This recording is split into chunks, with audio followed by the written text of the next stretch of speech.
New Thought Media Network. We are a global broadcast network of positive music, media, and entertainment, inspiring humanity's evolution along the journey of enlightenment and creating a world of love, peace, empowerment, and prosperity for all. New Thought Media Network. Positively inspiring.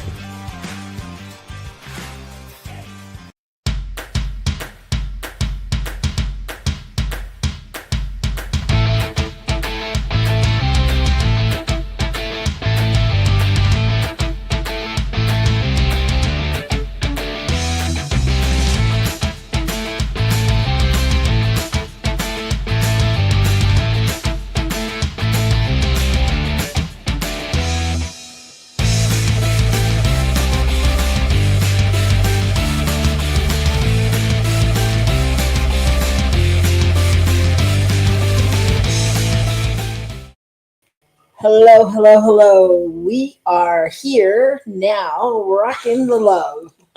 I am Robyn. And I'm Gil. And this is Henry. Hello, everybody. You can only see the top of Henry's head. Oh, there it is. He's come to visit. All right. Look, see, Henry knows to rock the love. Okay. And we are all about relationships. And, you know, our pets are some of our most interesting relationships, don't you think? That's very true. Yes, we are. We are a married couple. Still, believe it or not. We are a married couple, and we are, we're doing a show on relationships because we're in relationship to everything in our lives. So, yeah. So no matter how much you try to get away from it, wherever you go, there you are, and there it'll be. Yes. Okay, well, so we'll see you next week. All right. So if you're here for the first time, welcome, welcome, welcome. Bienvenidos. We're happy to have you. We're happy to see you this December, 1 week from Christmas Day. Isn't that crazy loco? Yeah. And 1 week from today, we're going to be on an airplane. During this show, we will be. We won't be bringing you a Christmas show. I'm sorry. I practiced Christmas carols faithfully for quite some time, and I booked a flight, knowing that I could save you. So we'll be on our way to San Diego, and we'll be wishing you a very happy holiday, joyous season. Hanukkah starts then. Kwanzaa starts then. It's somehow the merchandisers have figured it out. To line it up. Good afternoon, John. Welcome, welcome, welcome. Good to have you. Good to have you. Our show today is about intention. Intention. It seems like that word comes up a lot at the end of the year. Hello, Shay. Oh, it's like our two favorite listeners. Right? Well, why does it come up a lot at the end of the year, you think? Any idea? Yeah. Yeah? Do you? No, I have no idea. I think because people, it's like that time, like I said to somebody the other day, somebody was talking about the end of the year and they're like, oh, it's just I just can't wait for the new year. And I was like, don't we say that every year about this time? Like something happens and we go, oh, I can't wait till the new year. So I think it's that illusion that we're having a new start. Uh-huh. And so we're going to set our intentions and make it really a great year. People start to think about really getting intentional behind their word. Now, why don't we do that all year long? I mean, we do. Don't get me wrong. We do. But why isn't it a thing? Why does it feel like it's so much more powerful at the beginning of the year? Well, I think somehow when we make decisions that are tied to some kind of event, some kind of special event, it helps us mark them. And I think that's part of why it becomes that way. It's like when you set an intention on your birthday for your year ahead, or you're giving thanks at Thanksgiving. I mean, why not give thanks all the time? But it's a special time. And so when you go in with that intention of being grateful, you're able to find more gratitude. Maybe. I mean, I think, yes. I think, yes. And I also think, though, like, when I set an intention of my birthday, or when I go, what am I hoping for? What am I wishing for?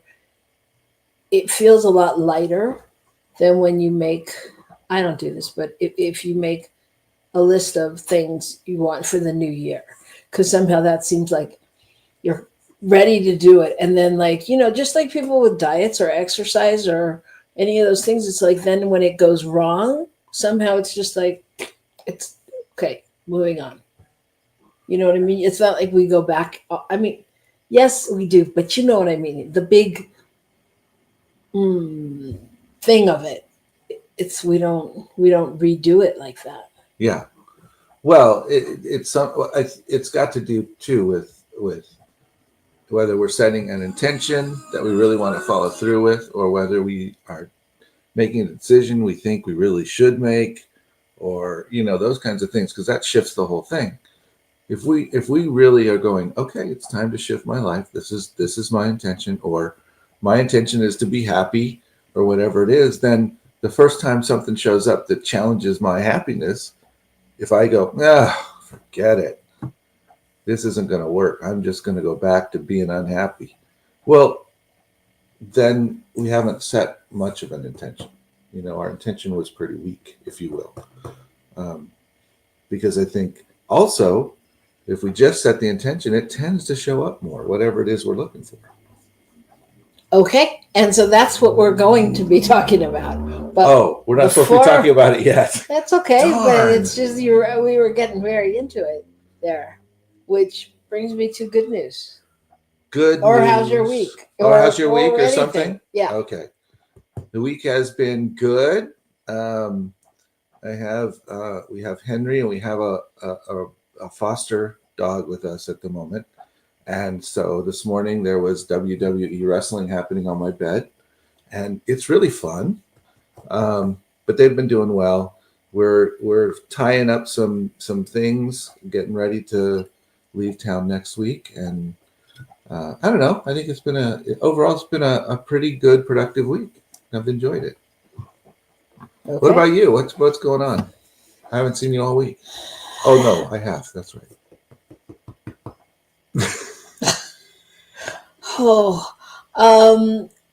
My week is good. I don't know. I feel like I've just been trying to get things done, and I don't know. Christmas is making me a little crazy. Yeah, we are a married couple. We are. And the funny part about being a married couple is that I feel like when we're on this show, it's like you're all part of the relationship. Like, I really feel that you feel me when I need to be, held and saved from the dad jokes. Anyway, but I've had a good week. It's just Christmas confuses me now. I mean, I really like it. I really love the holiday, and I think I'm prepared for it. And then at the end of the day, I'm like, oh, I'm not prepared. And then, I got a note that my order was canceled somewhere because they ran out of the product. I'm like, oh no, that was the only thing I knew I really wanted for my godkids, and then I'm thrown into this trauma of having to figure out what it is I want and how I'm going to get it. And I don't know. So at this particular moment, I'm in a Christmas slump. Oh, that's very sad. It is. Sad. It's okay. It'll pass. Okay. And then I panic that I don't have enough gifts, and then I buy more, and then it's crazy. Okay. But the good news is I have a hair appointment tomorrow, and guess who's coming with me? Who? Someone who needs a haircut very, very badly. Yes. Okay. So when the next time you see Gil, he will have some different shape hair. It's right. It'll be a different shape, maybe even a different shade. Who knows? Ooh, that would be bizarre. All right. So, are we on to good news? We are. Okay. I mean, let's hit on a little good news. Hit it. So, I have a little article today about a dog who was in a shelter for 850 days or something like that, 2 Christmases, and he just got adopted and will be home for the holidays with his new family. So the deal is, he is a little bit afraid of other dogs. He's a little bit afraid of people. He had dysplasia and they were having to do therapy on him and all kinds of stuff. And so when people saw him, they just kind of went, oh, he's a lot of work. And this one couple came in and said, he looks like he would be quite the love. So they spent some time with the people at the shelter learning his therapy stuff and how to keep that going. And he's been growing in confidence already. And he seems very happy. They said he went right out and jumped in their car. No questions. Mm-hmm. And most everybody at the shelter had tears in their eyes because they were so, they'd become so attached to him themselves. It was kind of their dog at that point. Yeah. But he's happy and everybody seems happy and he's getting the attention he needs for his body. And I think he's getting the emotional love that he needs. And he looks pretty happy in that shot. He does. That's so great. That's so great. I think fostering animals, like when I went to pick up this foster dog, and there are about 20 dogs in cages, 15 to 20. And I'm like, what happens if they don't find a home? I feel so bad.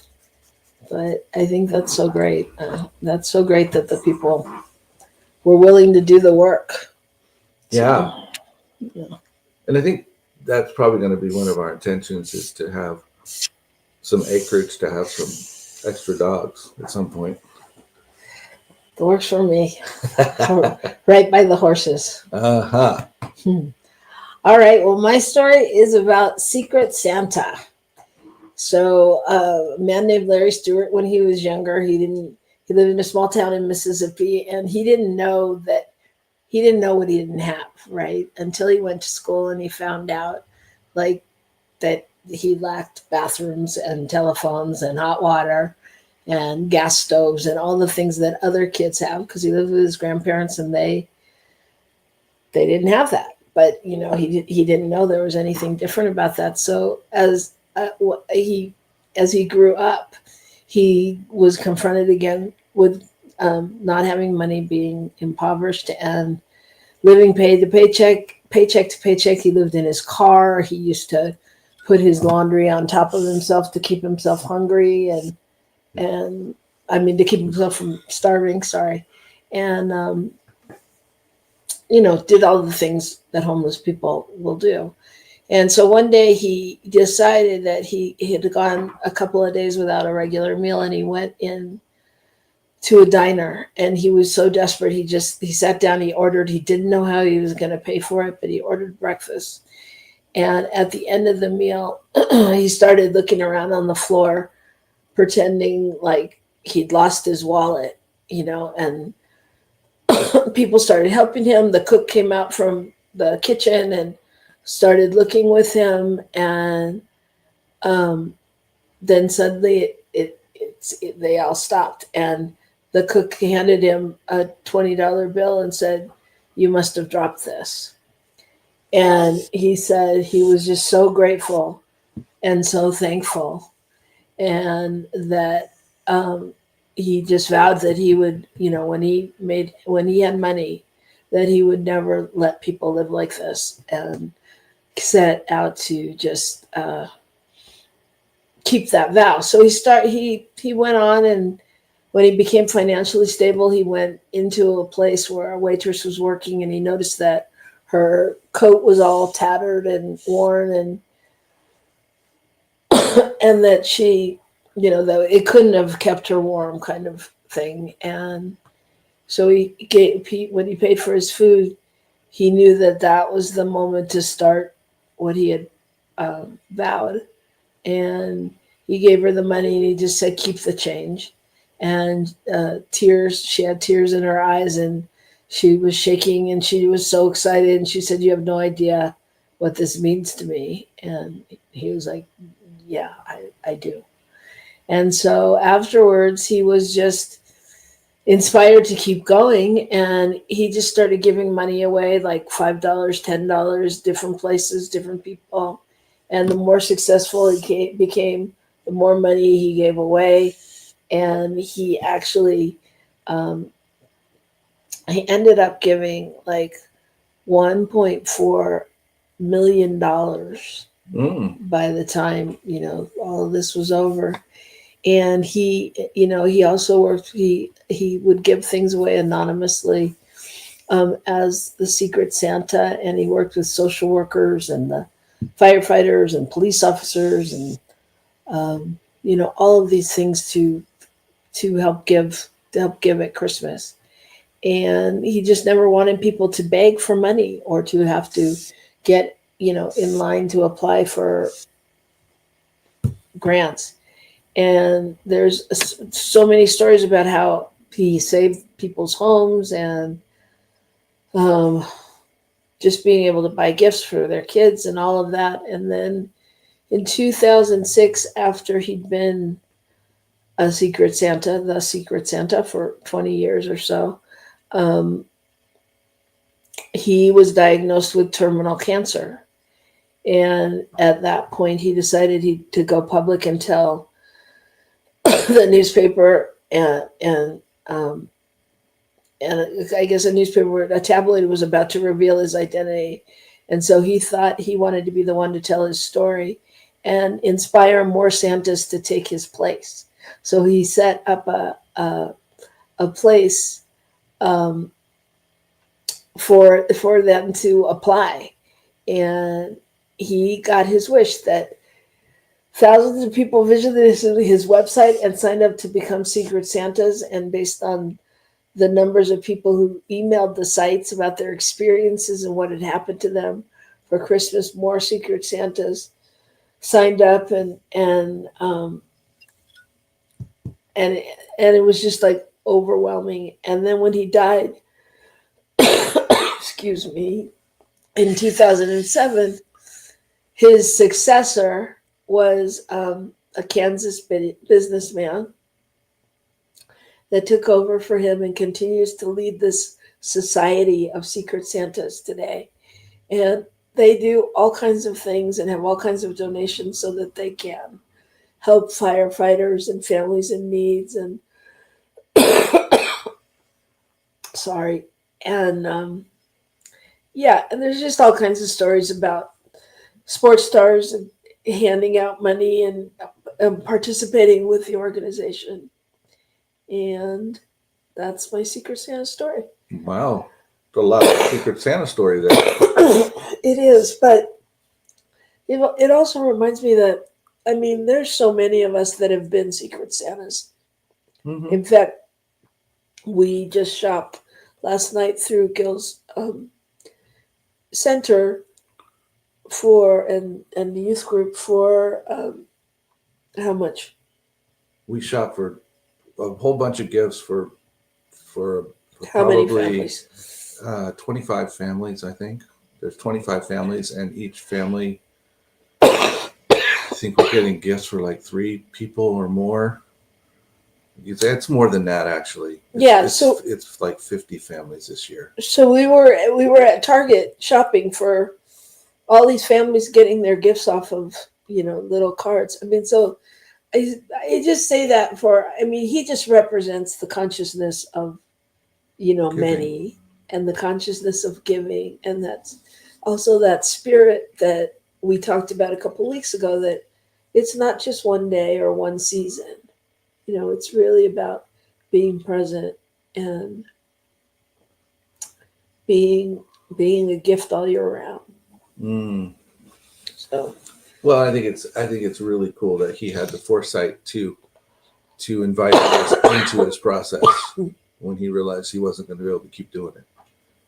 And actually allow it to expand and grow rather than just fade away. So that's kind of cool. It is very cool. And so our intention is to be here in just a few minutes and talk about intention. So get your intention hat on, Shay, John, anyone out there listening, Tamara, all of y'all that aren't speaking. And When we come back, we're going to talk about intentions. So, see you in a few minutes right back here on New Thought Media Network. Please help us say thank you to our organizational sponsors, including the Hefferland Foundation, Affiliated New Thought Network, International New Thought Alliance, Science of Mind Archives and Library Foundation, Center for Spiritual Living Denver, Center for Spiritual Living Midtown, New Thought Philadelphia, Planned Happiness Institute, Summit Center for Spiritual Living, One Heart Retreats, Center for Spiritual Living on the Lake, Unity Kitchener, Unity Spiritual Center Ottawa, Om Center for Spiritual Living, Satya Center, Begin Within Ministries, Center for Spiritual Living North Jersey, Unity of Savannah, and the Center for Spiritual Living Seattle, as well as all of our individual donors. Thank you for being part of the New Thought Media Network. Please like, share, and subscribe. New Thought Media Network, positively inspiring.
Hello, we are back. We are still Robyn and Gil, and we are still here for Rockin the Love, because every Wednesday that's what we do. We've been doing it now for just about 3 years, right? We're starting our 4th year tomorrow, the first of the year. Woohoo! Wow. Yeah. 4 years. My goodness, with our fabulous producer, Michael Vengas, who I believe has breaking news. Is that breaking news I see coming up on our screen? Breaking news. Yes, we do have breaking news. Hold on here. Breaking news. This is from the North Pole. This is santanorad.org. And we do have news that Santa will be leaving the North Pole 5 days, 12 hours, 36 minutes, and 57 seconds. Wow. Okay. He is precise. So you better watch out. You better not cry. You better not pop, because I'm telling you why. Because Santa Claus is coming to town, and I have proof that Santa exists. santanorad.org. That's santanorad.org. So go there. So, thank you so much. Thank you. Well, thank you. But they're packed. From what I understand, they're packing the sleigh now, and especially for all good New Thought Media Network producers, they're getting me microphones. All right. Back to Rockin the Love here on your, and I mean your, New Thought Media Network. Oh. Woo. Oh, okay. Look at us up there in the corner. That was interesting. Oh. Well, that in and of itself is good news that Santa's on his way. Santa's on his way. I told you were happy that we'd be on a plane. All right, so intention. So Santa's intention obviously is pretty much the same every year. To get it done, to make it around the world. Make sure it gets to everybody, all that stuff. So what kind of intentions do we have, you know? So if you think about your who you want to be or how you want to show up in the world, what is your intention around that? Does anybody want to share anything around that? We could touch base about it, because I think it's important to take some time and reflect on kind of, you know, I mean, I'm sorry, I got a little confused. But there's the concept that, you know, if we don't have an intention, if we don't have a vision, if we don't have a direction of something we're looking toward, then we're easily distracted from it. We're, you know, without a plan, there's no destination. And I don't mean a plan in, you know, every Tuesday I'll be here and there, but I mean a plan in terms of, what are you seeing for yourself? Where are you heading? What things are you working toward with each choice that you make? Well, it's interesting. It's interesting what you're saying, because what comes up for me is, do we? When you were saying that, I was thinking, when did we start? You know, because you said, "Who do you want to be?" And I was thinking, when did we start thinking about that? Who we want to be? Because as kids, right? I mean, yeah, we're thinking, I want to be the president, I want to be a policeman, I want to be a doctor, I want to be a teacher, or whatever, I want to be a homemaker, whatever. We're thinking in those terms, but before that, we're not thinking, we're being.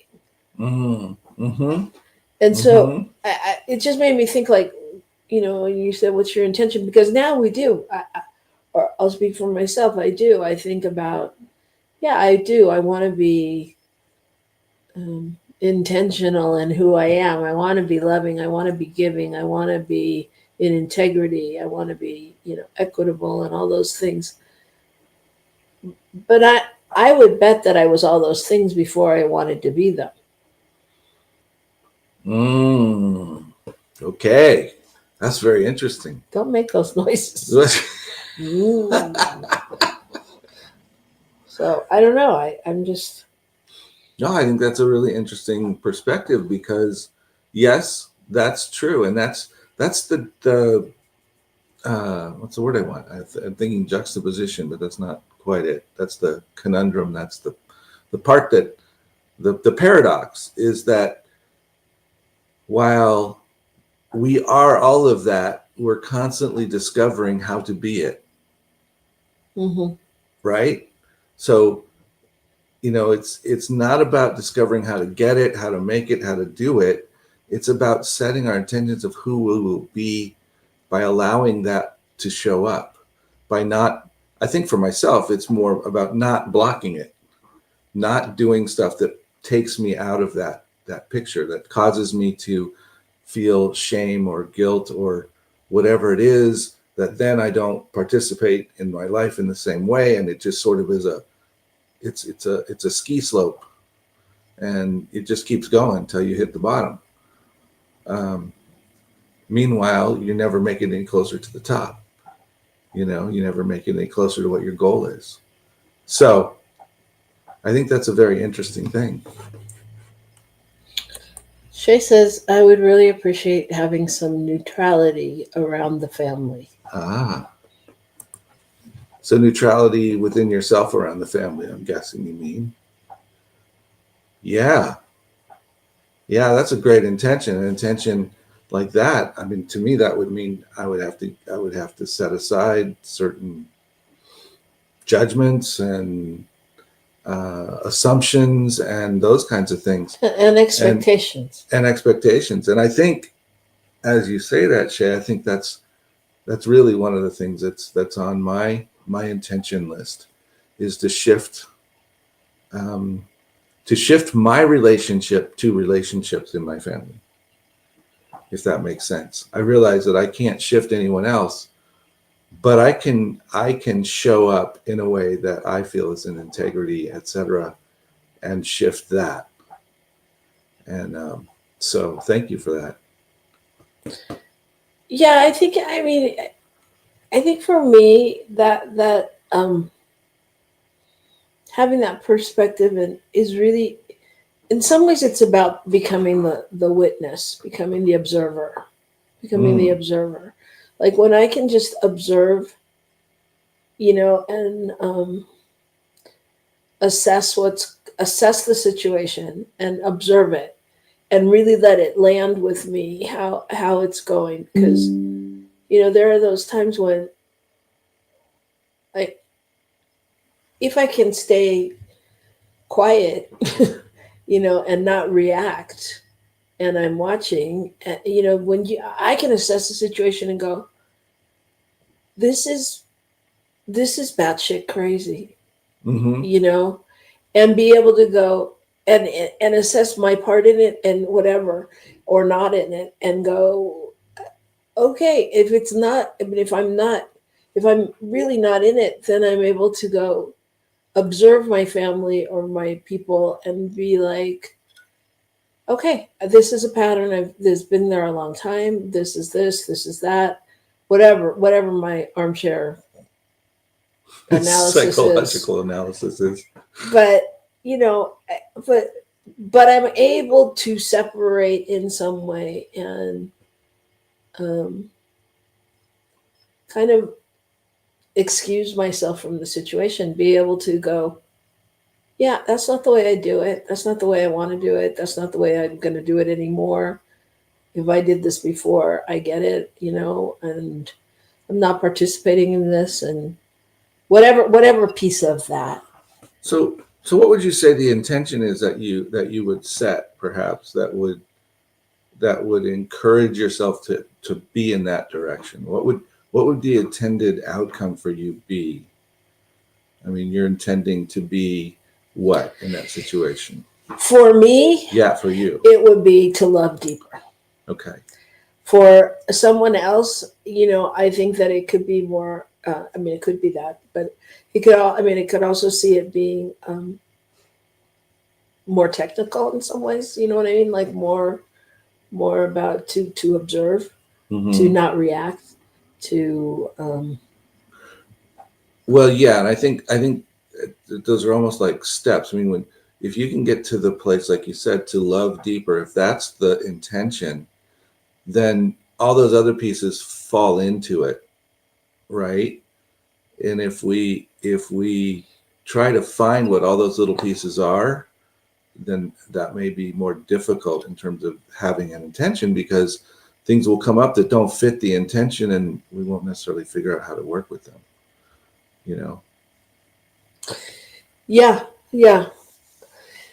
and I think sometimes I don't know. Sometimes for me, I think I like games, so I think I almost make it a game of like, just watching and being able to see and acknowledge, oh wait, that was my part in it, because I know how throughout the years how I would have reacted differently at different times. Mm-hmm. At different times certain things would have put me over the edge or made me want to strike back, or not be my most spiritual self.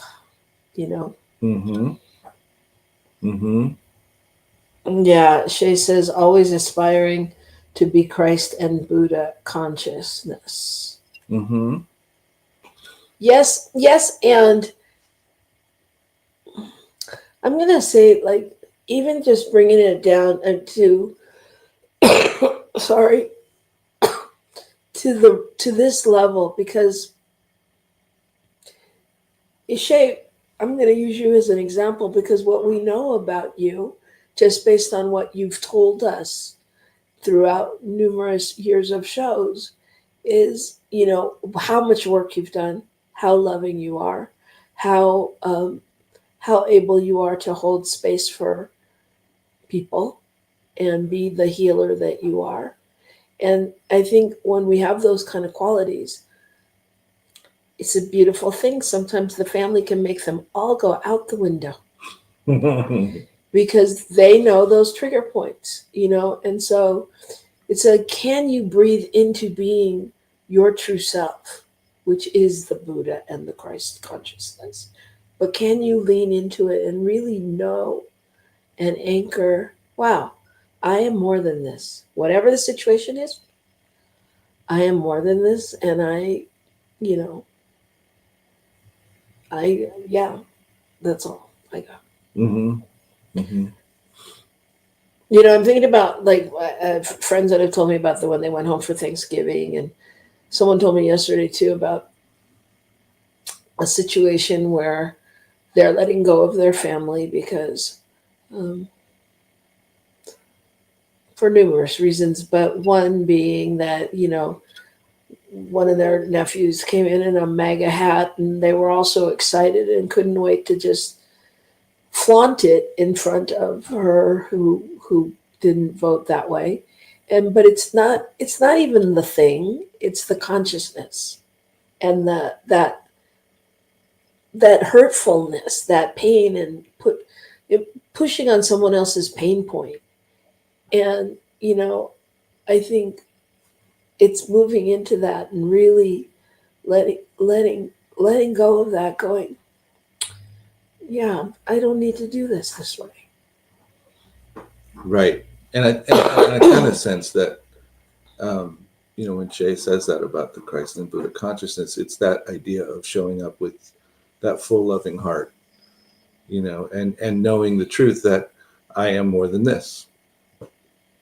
And I think too, knowing anyone else is more than this as well. Well, then that's the whole thing. Remembering that in front of you is the face of God, even if you don't like it. That we're all in the same, made of the same thing. Right. And some of us do not know, do not want to know, do not have the bandwidth to know, have chosen to ignore that we're more than this. We enjoy living in that space where there's a lot of drama and turmoil and illusion of having some kind of control. And it's just that, it's an illusion. Setting our intentions is not really about making things happen. It's about helping us make decisions when the situations arise, in my opinion. It's about having a guidepost. Yeah, I think it's about clarity. Yeah. It's about knowing who you are. Mm-hmm. Yeah. Yeah, I like that you said that about intention. Mm-hmm. Because setting intentions always feels like, to me. Mm-hmm. Like, I don't want to set any more intentions. I'll have to work too hard. Right? Or I have, now there's an expectation. There's something that happens. Yeah, sometimes. There's something that happens because I guess too, it's kind of new thoughty, right? That like, you set your intention and it'll happen. And if it doesn't happen, it's like, oh, damn, what's in my consciousness? That takes me down a whole different road. I don't know. There's something, I don't know. Well, it's a really good question. And I think that's the constant question is what's going on inside of me when something happens, when somebody says something for the 42nd time that you've asked them not to say, or that you've told them is bothersome, or that you've whatever, and they do it again and you go off. Well, what's going on?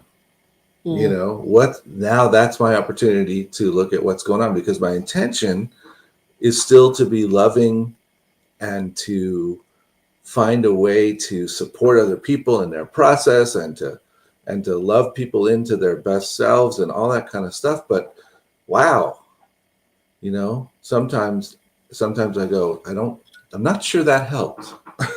Right. So Shay said, I've left the family and the grief is sometimes overwhelming. And I'm really glad you brought that up, Shay, because I think that's part of it. Like I was just trying to figure it out. You know, you said an intention, it doesn't happen. There's some grief, there's some pain.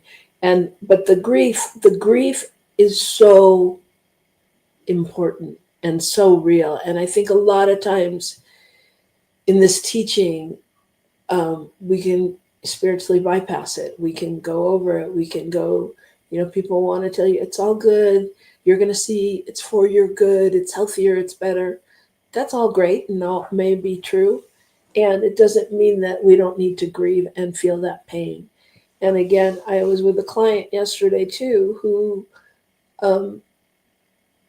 is grieving, letting go of family as well, for the same reasons, because they're not in a place where they can communicate. This has been going on for a long time. So, I mean, I think there's a lot of shifts going on the planet right now. And it seems like people are really coming to terms with that. You know, I know that John also is going through some stuff with letting go of people and things and ideas. And the grieving, though, it's just important to do it, to feel it, and then to begin to rebuild however you do that. You know, whether you're instituting your new family, you know, putting new traditions in place that have gone, or whatever it is that the situation calls for. But it's so important to be able to feel it. Well, I think sometimes we get confused between between the idea that somehow doing the right thing or doing the best thing is always going to give us a result that is the most satisfying.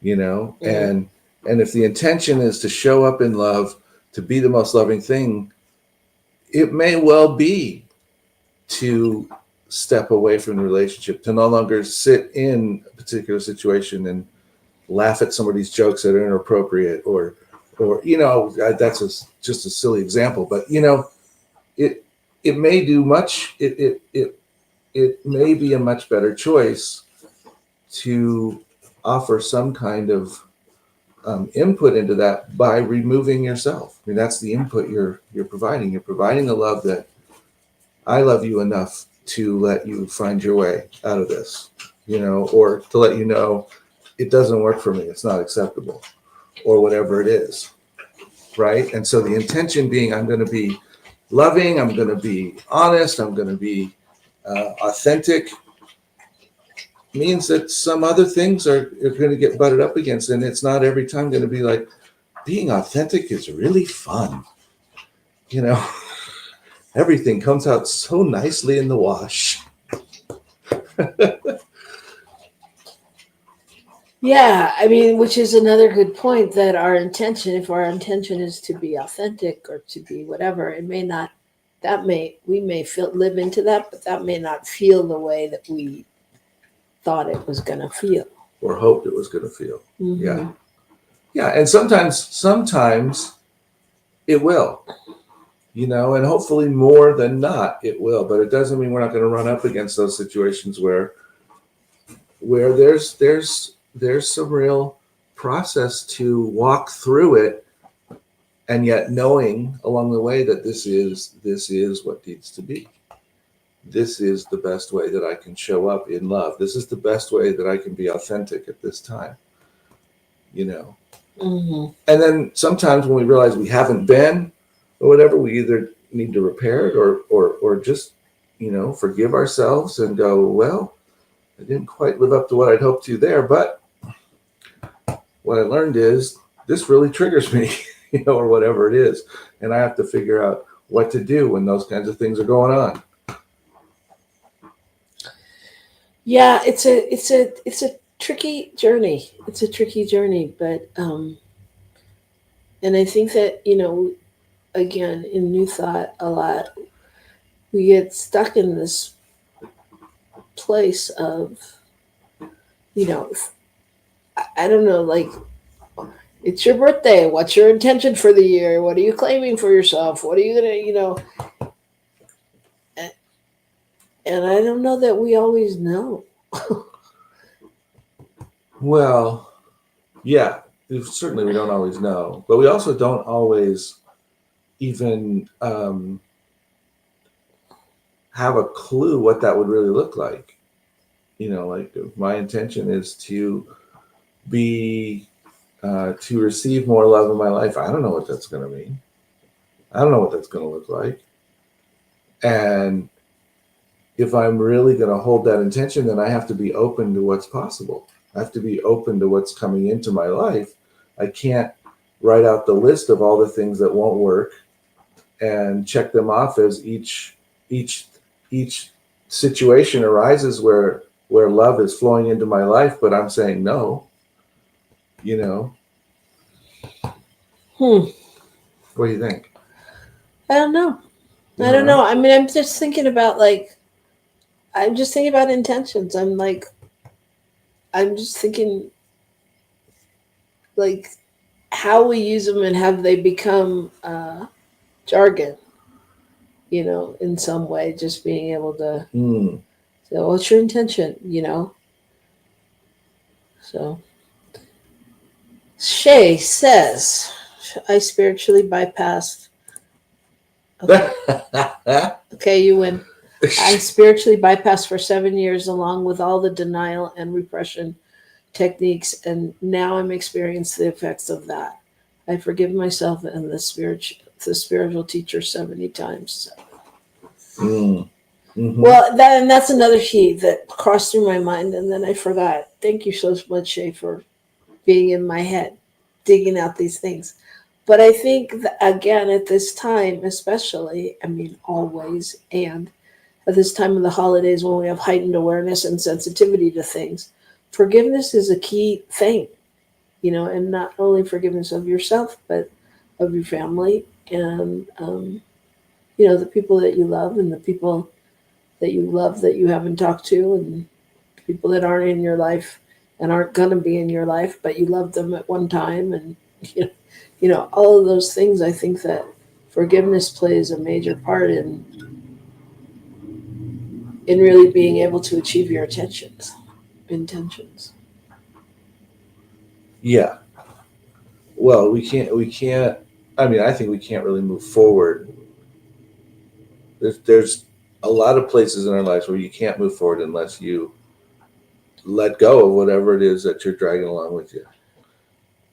And if we're dragging along resentment and anger or repressed feelings or whatever it is, then we've got to work through them one way or another in order to make it to the place of our intention. If our intention is to understand who we are as a spiritual being, and yet we have stuff that we won't talk about with anyone, or we don't feel with, then that's a problem. Right? I don't know. Well, I don't know. I was just. I don't know. I mean, I hear you. I don't know, but it could be. It certainly could be. Yeah.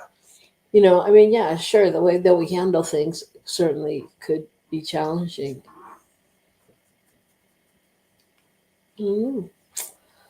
So anyway, as we go into this season, what is our intention?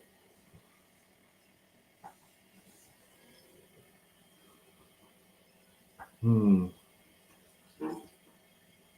think my intention is to learn to love more and to do it with those that I struggle the most with loving.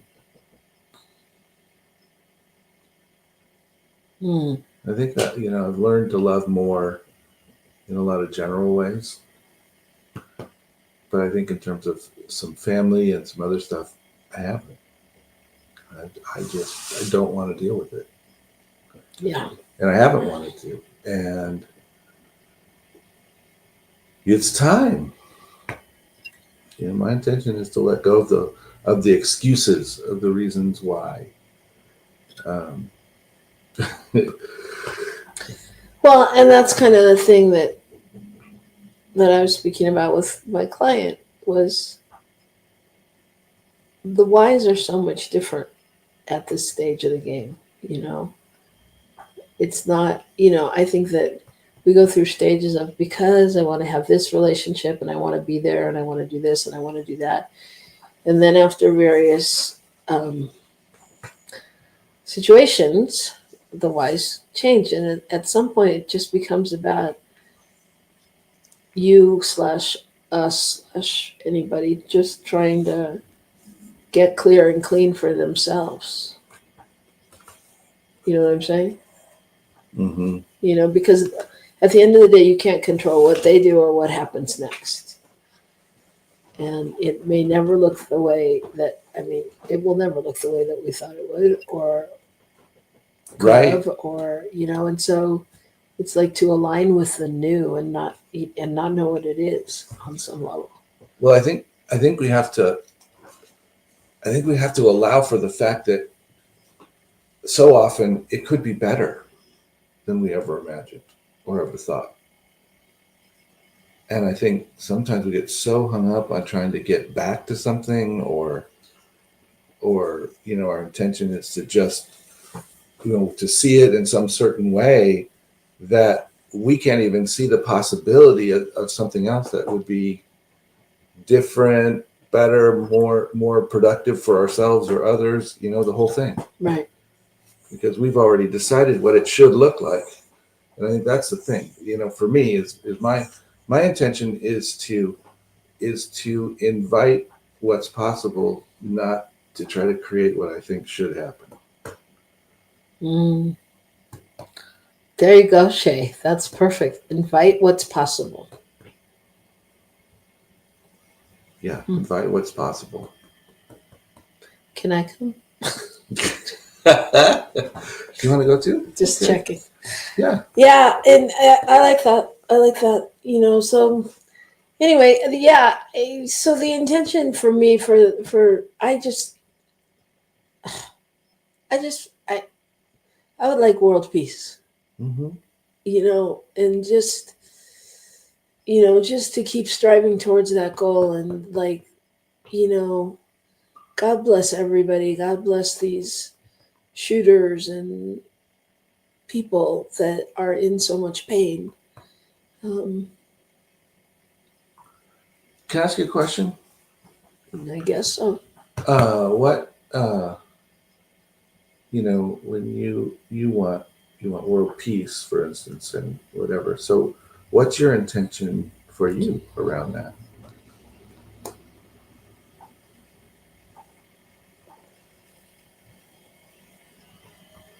I don't know. Okay. I don't know. I could answer, but I don't know that that's my intention attached to that intention.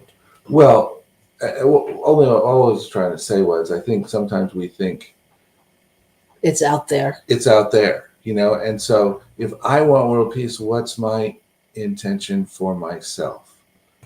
Yeah. How am I going to be more peaceful? Where am I going to show up?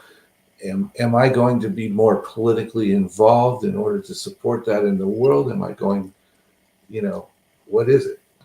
Well, I think I work on that all the time. Yeah. I think I continue to hold that space and to work on that through all the places I do that. Mm-hmm. So yes, I agree with you that if it's not out there, it starts here. So I guess that's our message to you this week is that in this holiday season, just remember it starts in you, and that really, we are all very powerful, and we can change the situations. Even with our families, even if we have to get up from the table and walk away, you know. It's just, I don't know, it's a new day. It is. It is, and it's a new day whenever we decide that it is. You know, whenever we decide we're ready for the new day, it's a new day. And yeah, I liked what you said about it. It's the intention that we said. It's not about what's going to happen from out there. It's about who we are going to show up as. You know? Yeah, and how we're going to see it. And can you see, you know, especially family, can you see them through the eyes of love? You know? I think that's important because sometimes we're holding on to old stories and old ideas of who they are. And they're holding on to old ideas of who we are. Absolutely. And so we'll never get over it if we can't come together on some level. So anyway, in the words of John Lennon, come together. Right now. All right, you all, this will be our last live show of the year. However, we will be back in January. There'll be something up here next week that you can play at your leisure if you want to see us again. But other than that, we wish you joyous, happy, safe, loving holidays. And we just want to give so much love and gratitude to our producer, Michael Mangus, to our to Robert Brzezinski and New Thought Media Network, and talk about intention and vision. Yep. You know, it's what we're here doing, is Rockin the Love, changing the world, being the voice of New Thought. And we're so glad that you're part of our New Thought family. So thank you so much, John and Shay, and all of you who don't say anything. But we see you up there in the numbers. So we're just glad to have you, and we're wishing you happy, joyous, safe, loving holidays. And I'm inviting the intention into my life to create a space for all of you to speak up during our show so we can have more fun, because I want to have more fun. So however it works out that we have more fun, that's my intention for the show. So thank you all. It's been fun this year, and we'll see you in 2025. 2025. Who knew? A quarter century in. Oh my God. Oh my God. It was just Y2K. That's right. Okay. Okay. Well, we love you, and we'll see you in a couple weeks. Have great holidays. Happy New Year. Rock the love, everybody. Rock on. Bye. Bye.